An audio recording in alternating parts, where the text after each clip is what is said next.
Adelante. Buenos días, pastor. Buenos días, hermano Carlos. Buenos días, hermanos. Les saludo en el nombre del Señor. Nuevamente acá, bajo la gracia de nuestro Padre. El texto que servirá de base para el sermón de hoy es Juan, Evangelio de Juan, capítulo 8. Un versículo 12. La palabra de Dios dice lo siguiente, Juan 8:12.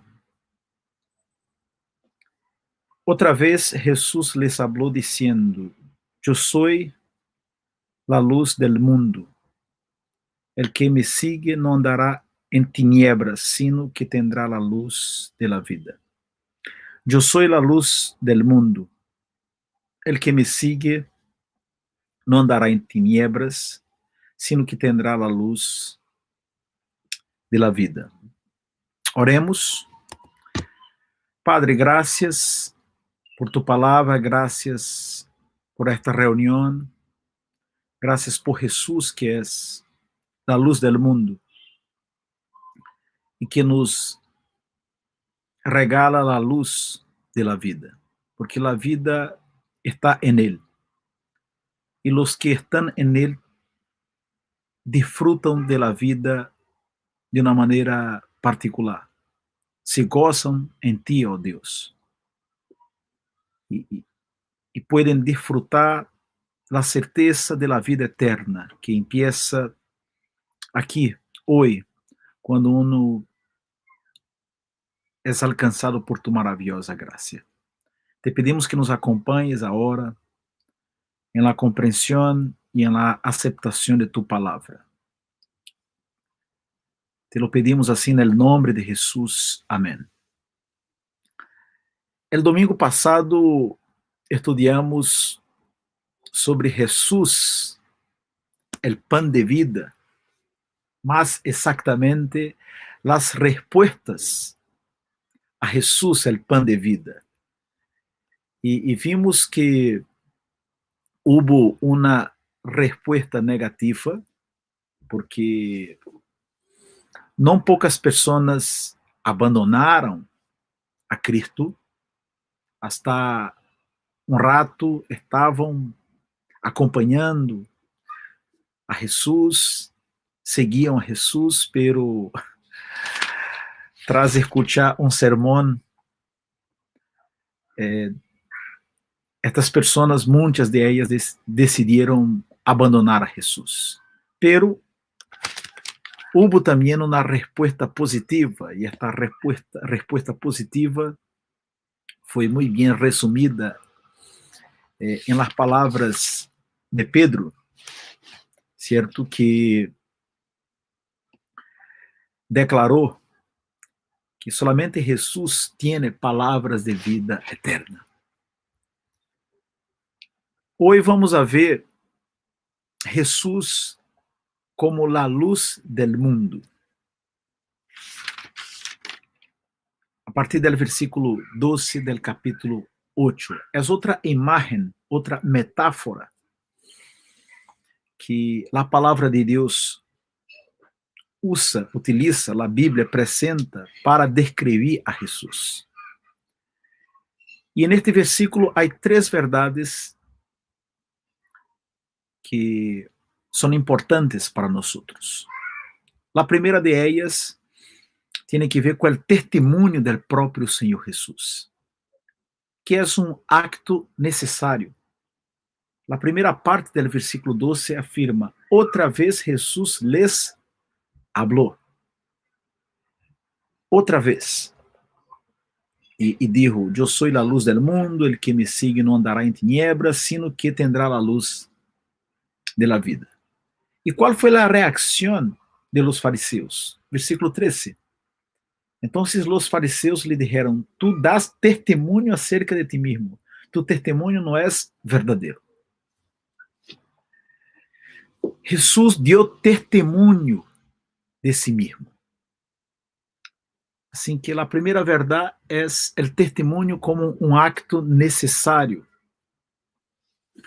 Tenham presente que al despedir-se de sus discípulos, quando ascendia al cielo, Jesús les dijo: me seréis testigos en Jerusalén, en toda Judea, en Samaria y hasta lo último de la tierra. La orden de Cristo tenía que ver con el cumplimiento de la llamada Gran Comisión. Por tanto, id y haced discípulos a todas las naciones, bautizándolos en el nombre del Padre y del Hijo y del Espíritu Santo, enseñándoles que guarden todas las cosas que os he mandado. Lo que Jesús ordenó a los suyos es lo que ele hizo a lo largo de su vida, dar testemunho. Cristo testemunhou del amor celestial. Ele anunciou a legada del reino de Deus. Ele proclamou as buenas nuevas de salvação. En este evangelho, Juan nos recuerda que Jesús es el pan de vida, la puerta, el buen pastor, la resurrección, el camino y la verdad y la vida verdadeira e também, por supuesto, la luz del mundo. Todas estas declarações foram hechas por el verbo de Deus, el que foi hecho carne e habitou entre os seres humanos, lleno de gracia e de verdade. El testemunho é necessário em qualquer época, el testemunho cristiano. Incluso e especialmente em los tiempos de calamidade, de incerteza e de desesperação. Em los dias de Cristo, entre os judíos, existia uma grande expectativa que o Messias assumiera como o rei de Israel. Mencionamos isso no domingo passado, capítulo 6, versículo 15. Pero entendiendo Jesús que iban a venir para apoderar-se de él y hacerle rey, volvió a retirarse al monte él solo. Esperavam que Jesús asumiera como rei e assim pudiera terminar com o domínio romano sobre Israel. Los días del Nuevo Testamento fueron marcados por rebeliones y revueltas. Uma de ellas culminou com a destruição do templo, menos de 40 anos tras a morte de nosso Senhor. E a destruição do templo foi devido a um intento de independizar-se de Roma. Foi um movimento que se deu entre os israelitas, um intento de independência, e os romanos reaccionaram de maneira muito forte e houve uma verdadeira tragédia, porque houve o sítio da cidade de Jerusalém, certo? Houve muitas mortes, a destruição do templo, e isso foi um período a lo largo de anos. Este evento, a destruição do templo, assim como o sítio de Jerusalém e a caída de Masada. Masada é uma fortaleza judia cerca do Mar Muerto. Sucedieron dentro de lo que é conhecida como Primeira Guerra Judeo-Romana, entre o ano 66 e o ano 73 do primeiro século. Então, quando Jesus hizo esta declaração, eu sou a luz del mundo, el que me sigue não andará em tinieblas, sino que tendrá a luz de la vida. Hizo esta declaração em uma época muito complicada, do ponto de vista político, do ponto de vista social, porque havia o domínio de los romanos. Además, a classe religiosa, os fariseus principalmente, odiavam a Jesus. À medida que se acercava o momento de seu sacrifício na cruz, se intensificaram os planos para matar a Jesús. A respecto, el Evangelio de Juan es lo que más entrega detalles de las semanas previas a la crucifixión. Según William Hendrickson, un comentarista bíblico, los acontecimientos narrados del capítulo 7 al capítulo 10 ocurrieron durante los últimos 3 meses de vida de Jesús. En el relato de Juan, el autor del Evangelio, se nota netamente la intención de matar a Jesús. Vean el capítulo 7, versículo 25. Decían entonces unos de Jerusalén, ¿no es este a quien buscan para matarle? Versículo 32. Los fariseos oyeron a la gente que murmuraba de él estas cosas. Y los principales sacerdotes y los fariseos enviaron alguaciles para que le prendiesen. 44. Y algunos de ellos querían prenderle, pero ninguno le echó mano. 45. Los alguaciles vinieron a los principales sacerdotes y a los fariseos, y estos les dijeron, ¿por qué no le habéis traído? Es decir, cuando Jesús declaró, yo soy la luz del mundo, Jesús ya sabía que los planes para quitarle la vida estaban siendo desarrollados, estaban vigentes. Jesús sabía de ello. Una de las cosas que Juan señala en su evangelio es que nuestro Salvador es omnisciente, ele sabe de todas las cosas. La situación de Natanael, lo que Natanael hizo bajo la higuera, es una evidencia de que Jesús es omnisciente. Pues bien, en medio de las circunstancias más peligrosas, sabiendo del riesgo que corría, el Hijo de Dios no dejó de dar testimonio. Fue fiel a la misión que el Padre le había asignado. Por lo tanto, Jesús sabe lo que significa testificar. Mejor que nadie, Ele sabe las dificultades que tú y yo enfrentamos para dar testimonio de Él, para hablar de su nombre, para comentar de su poder, para anunciar que solamente Él tiene palabras de vida eterna. Porque corresponde a nosotros testificar, testimoniar de Cristo. E os registros históricos da época, concernientes à época do Novo Testamento, nos atestiguam que os apóstoles obedeceram ao Senhor. É decir, a ordem de Jesus para que eles fossem testigos em todas as partes.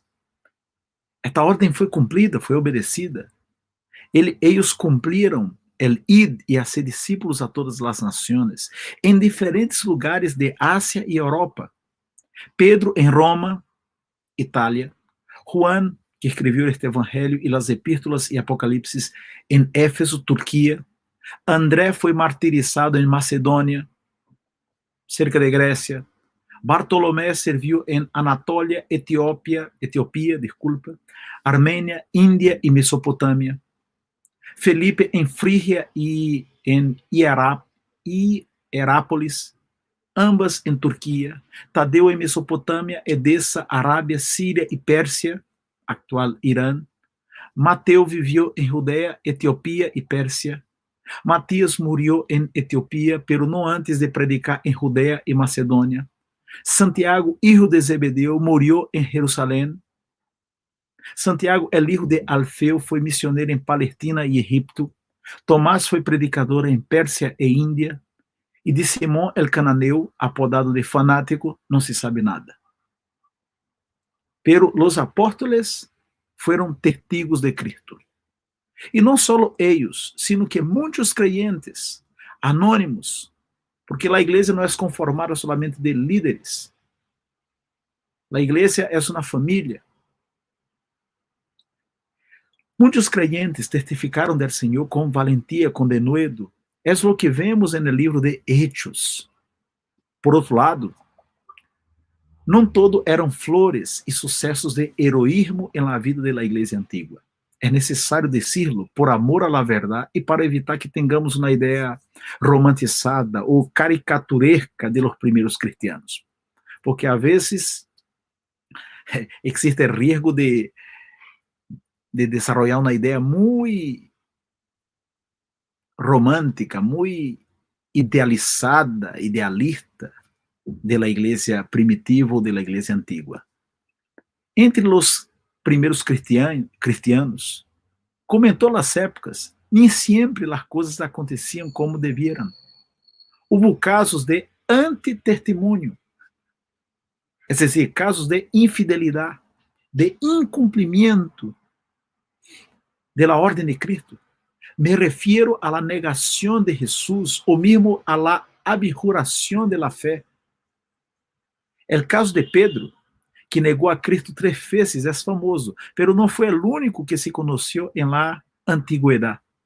Em la época do imperador romano Décio, a mediados do terceiro século, quando se levou a cabo uma das persecuções mais violentas a los cristianos, o martírio, a muerte, poderia evitar-se negando a Cristo e sacrificando en el altar pagano.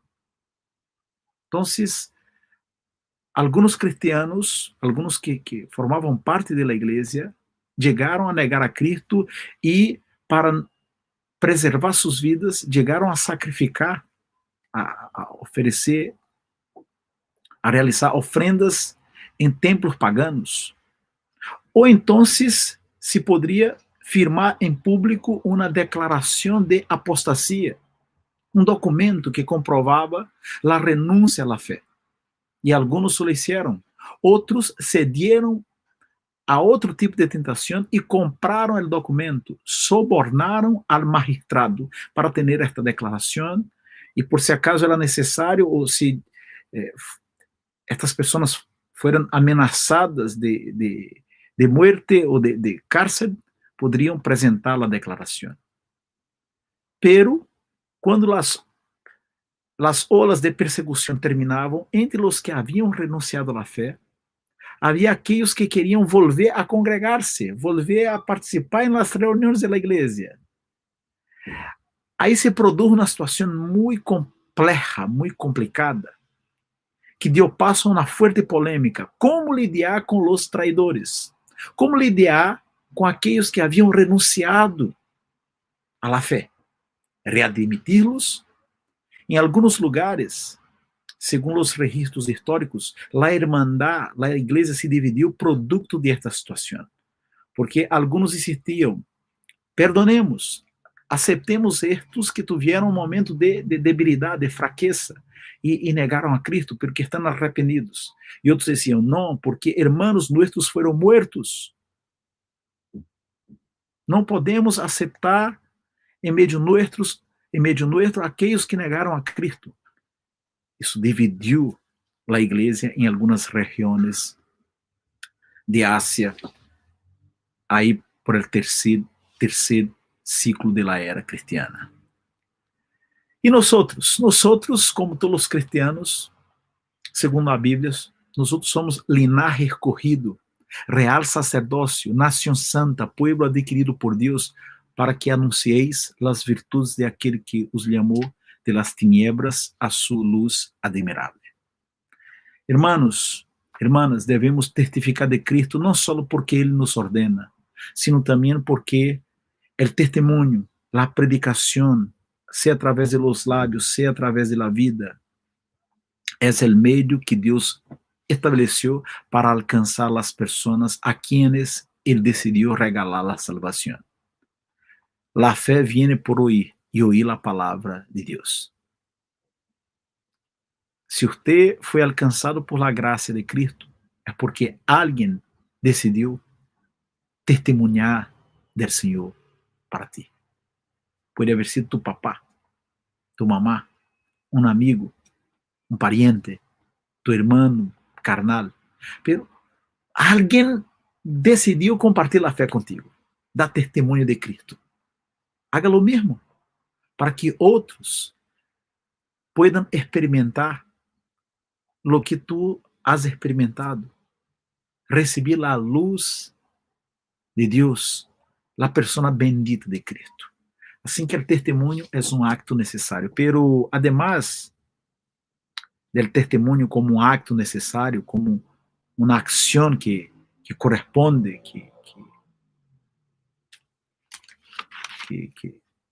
que deve ser vista na vida de los cristianos, há uma segunda verdade, porque o texto também nos apresenta acá uma afirmação imponente. Segunda parte do versículo 12: Eu sou a luz del mundo.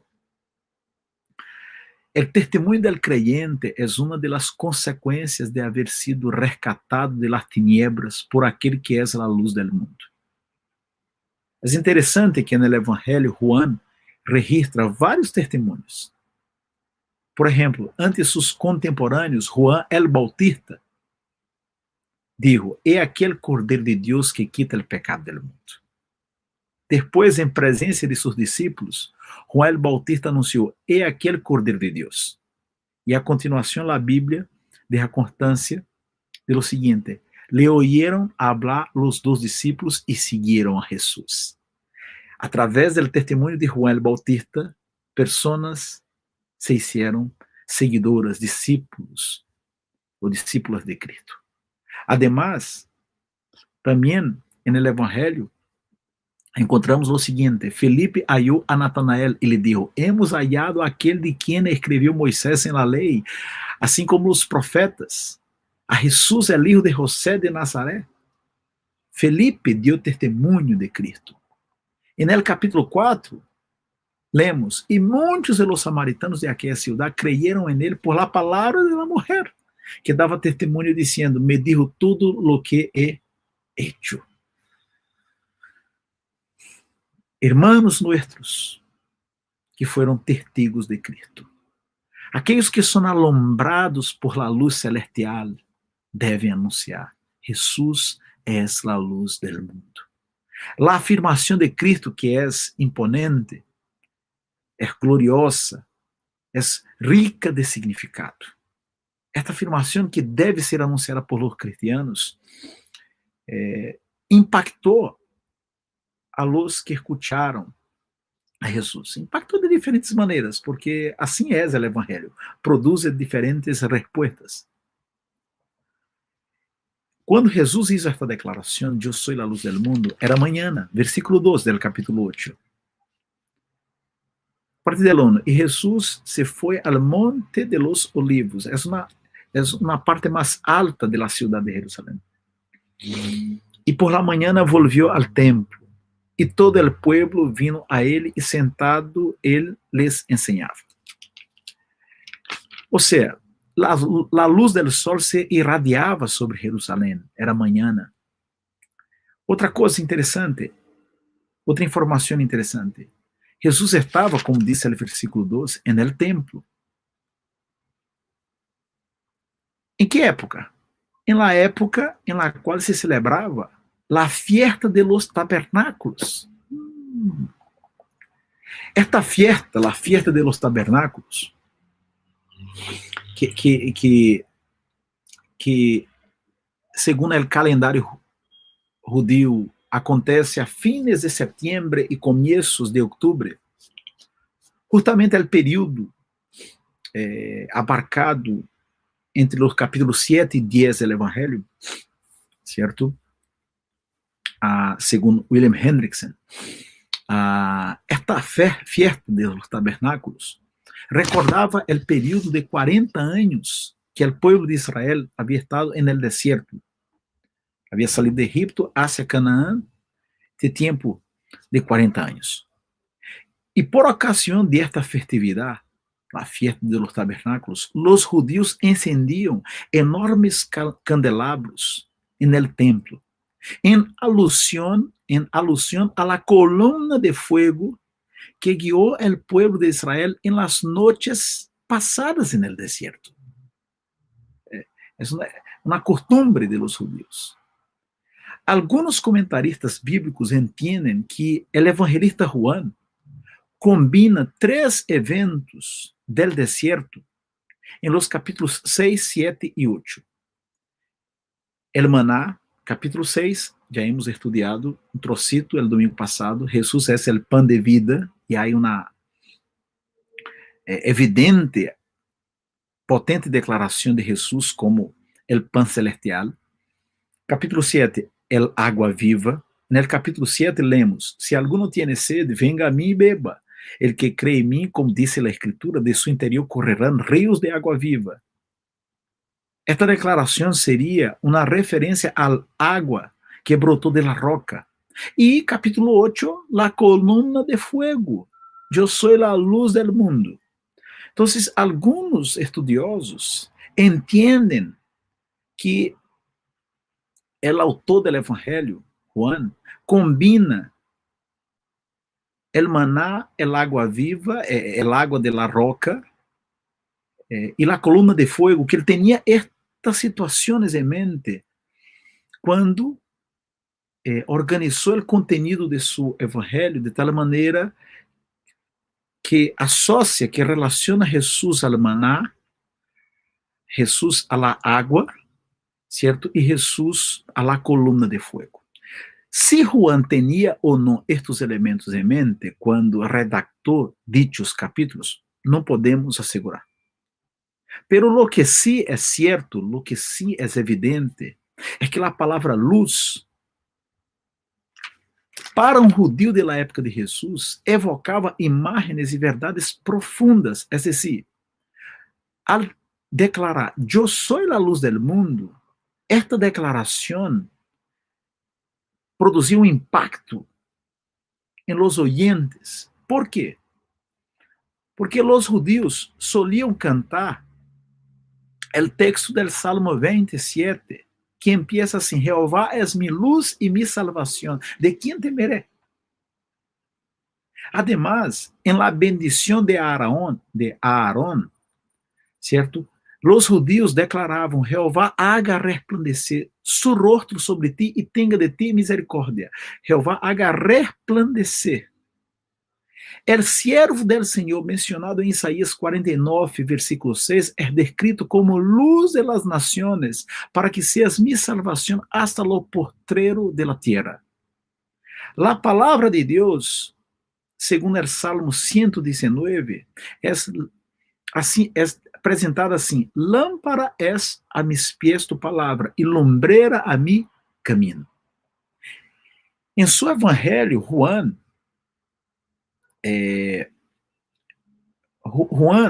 que escreveu este evangelho com o propósito de testificar que Jesus é o Hijo de Deus, empieza já no capítulo 1 afirmando que en él estava a vida e a vida era a luz de los hombres. La luz en las tinieblas resplandece e las tinieblas não prevaleceram contra ella, aquela luz verdadeira que alumbra a todo hombre. Ou seja, al decir que eu sou a luz del mundo, Cristo personifica a linguagem do Antigo Testamento e se revela como o próprio Deus, pero agora não só como o Salvador de Israel, como os judeus pensavam e os que não creem em Jesus siguen pensando que Deus, que eles são o povo especial, o povo de la elección, e que quem não se hace judío não será salvo, certo? Pero agora, com a venida de Jesus, o próprio Cristo se apresenta como a luz, como a salvação, não somente dos judíos, sino que como a salvação de todo o mundo, do mundo inteiro. Capítulo 12, versículo 46. O texto diz: Eu, a luz, he venido ao mundo para que todo aquele que crê em mim não permaneça em tinieblas. Assim que ante a enemistade de los fariseus, ante a hostilidade de seus inimigos, Jesus reafirma sua identidade. Eu sou a luz do mundo. Jesus é luz para os que estão imersos em tinieblas morales. Como a mulher flagrada em adultério. Esta situação é mencionada em los primeiros versículos do capítulo 8. Qual foi a palavra que Jesus dijo a esta mulher? Versículo 11, segunda parte. nem eu te condeno, vete e não peques mais. Jesus é luz para aqueles que estão imersos em tinieblas morales, como esta mulher. É luz para os que estão imersos em tinieblas religiosas, como os fariseus. Justamente os que haviam levado esta mulher para ser condenada por Jesus. Jesus é luz para os ignorantes, para aqueles que necessitam conhecer a Deus. Jesus é luz para os que estão espiritualmente ciegos. Jesus é luz para todos os pueblos, incluso para aqueles pueblos ubicados em la região nórdica de Europa, que passam hasta 5 meses sem ver a luz solar. Jesus é luz incluso para a gente que vive allá no norte de Europa. Mis hermanos e irmãs, a luz de Jesus não deixa de brilhar. É diferente de outros tipos de luz. Durante a Segunda Guerra Mundial, algumas cidades europeias, de forma deliberada, de forma consciente, cortavam a luz para que se diera um apagão. E por que estas cidades se quedavam em la oscuridad? Para que os aviões inimigos não lograram ver, ubicar as poblações, as cidades. Para que as cidades não fossem vistas por os aviões inimigos e assim bombardeadas. Se produjo um apagão de maneira consciente. O pueblo de Deus não necessita este recurso do apagão. Al revés, o próprio Cristo nos ordena: assim alumbre vuestra luz delante de los hombres, para que vejam vuestras buenas obras e glorifiquem a vuestro Padre que está en los cielos. Cristiano, cristiana, tu identidade é a luz de Cristo em ti. Tener presente que tu eres hijo de la luz te sirve para mantener os ojos em tu Salvador, especialmente em los momentos críticos. Sejam tuyos, crises personais, ou sejam momentos críticos como este que estamos vivendo, bajo esta pandemia, incertos en esta pandemia. Además, tener presente que eres hijo de la luz te sirve como recordatório de tu destino, de tu ponto de chegada, la pátria celestial, por la qual devemos trabalhar para ser vista, para ser manifestada entre nós outros, la comunidade de fé, aqui e agora. Porque crer e esperar que um dia estemos com Cristo, certo? Em um mundo já não mais caído, já não mais bajo os efeitos do pecado, não deve servir de excusa para que manifestemos a luz de Cristo neste mundo, aqui e hoje. A igreja deve ser a lumbreira no mundo, sal de la tierra, luz do mundo. Há uma terceira verdade, que é uma promessa maravilhosa. Já hemos visto, primeiramente, que o testemunho é um acto necessário. Por isso, Jesus se manifestou, aunque em uma situação de risco. Já hemos visto que, em segundo lugar, que Jesus hizo uma afirmação imponente. Eu sou a luz do mundo. Pero também devemos señalar uma promessa maravilhosa. É a última parte do versículo 12. El que me sigue não andará em tinieblas, sino que tendrá a luz de la vida.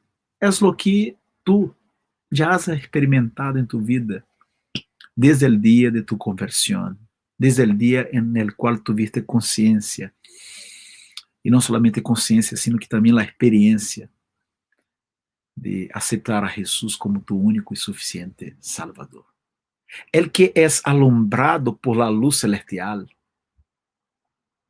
não anda em tinieblas, sino que tiene la luz de la vida. Los israelitas que siguieron la columna de fuego llegaron al destino final. Josué e Caleb, junto a los suyos, ingresaram em Canaã. Seguir a luz implica ter a direção correta, a instrução necessária a lo largo del caminho. Seguir a Jesus significa confiar e depender exclusivamente de Jesus para nossa salvação e para nosso peregrinar neste mundo. La luz solar, la luz del sol, es externa. Tiene beneficios para nosotros. Los médicos, la ciencia lo comprueba. Los médicos recomendam com alguns bajo algunos cuidados, certo, que uno pueda ser beneficiado, né, receber a luz del sol. Pero a luz que é Jesus brilha dentro de nós. El sol, a luz solar, alcança nossa piel, lo externo. A luz que Jesus brilha desde adentro. Los hijos de Deus são habitados por el Espírito Santo, que nos impulsa a andar em novidade de vida. Esta promessa maravilhosa la podemos ver em la vida de los verdadeiros creyentes e los verdadeiros cristianos. E um de eles foi um homem chamado Agustín. Agustín foi uma pessoa que nasceu há muito. Nasceu em Argélia, norte de África, no ano 354. E Agustín, a madre de Agustín, era uma creyente piedosa, Mônica. E Agustín foi instruído em los caminhos del Senhor, pero lamentavelmente, quando chegou em la época de la juventud, Agustín se alejou de las enseñanzas de sua madre e se metió en el lodo de la vida, certo? Como el hijo, el llamado hijo pródigo, saiu de casa, certo? E viveu em diferentes lugares, diferentes países, e echou a perder sua vida, certo? Finalmente, quando Agostinho, já com mais de 30 anos, estava em la ciudad de Milano, começou a frequentar a la igreja. E sua madre seguia orando por sua conversão. E há um episódio que foi um ponto de inflexão em la vida de Agustín. Isso aconteceu, certo, já quando Agustín era adulto. Mientras iba conversando com um amigo, certo, Agustín sentiu uma grande emoção. Se alejou um pouco de seu amigo e escutou a voz de um niño. Este niño cantava.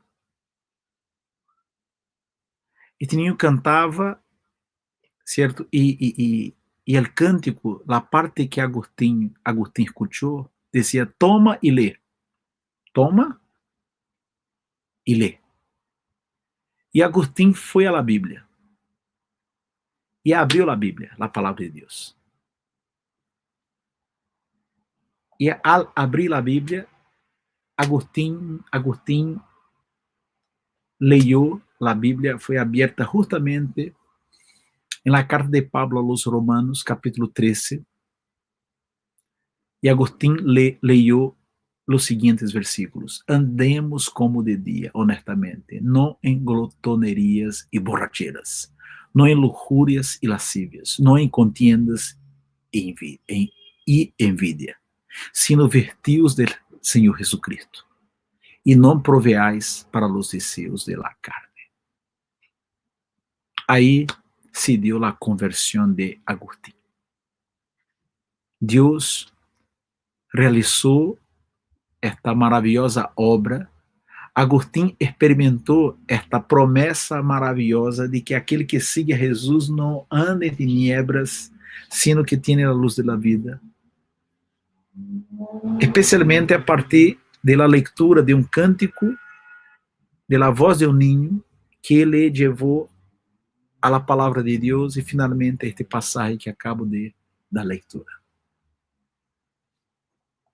Agustín foi alumbrado por la luz que é Jesus. Isso lhe cambiou a vida.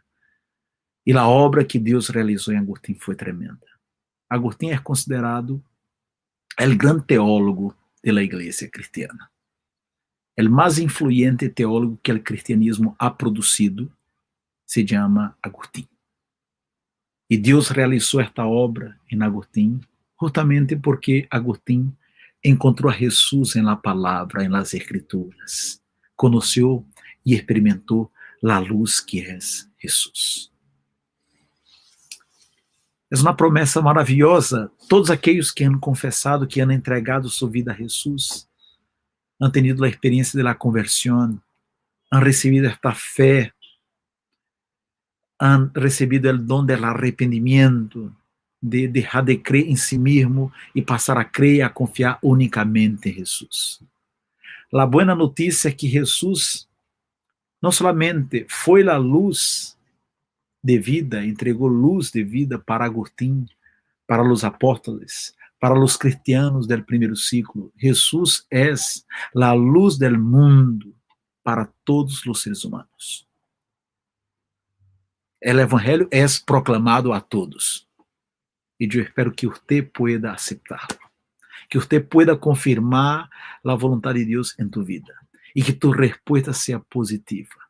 Para que você ande não mais em tiniebras, sino que bajo a direção da luz de vida que é Jesus. Que o Senhor bendiga a nós, que o Senhor bendiga a você e que você pueda não somente experimentar a Jesus, que é a luz, sino que também reflejar esta luz a los demás. Amém.